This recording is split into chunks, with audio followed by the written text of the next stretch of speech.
za postavitev spominskega obeležja v Skokah, kjer je sedež letalskega centra Maribor? V teh dnevih mineva 90. obletnica od ustanovitve oziroma od prvega bojnega delovanja majstrove letalske stotnije. Gre v bistvu za eno zadevo, ki širšemu občinstvu sploh ni poznana, da je v bojih za severno mejo delovalo tudi slovensko letalstvo pod poveljstvom generala Maistra.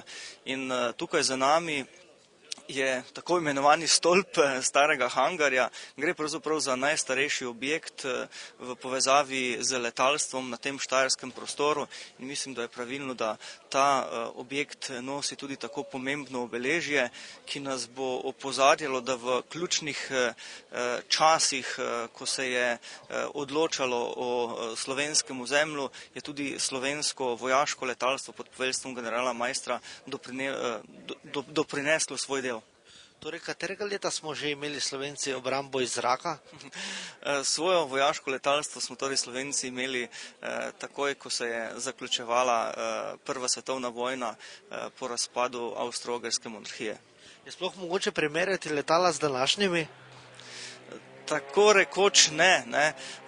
Gre pa najverjetneje tudi za en velik pogum, velik entuzijazem vseh tistih ljudi, pilotov, ki so takrat še v nerazvito letalstvo oziroma v taka letala vstopali in se upali podati na bojne naloge.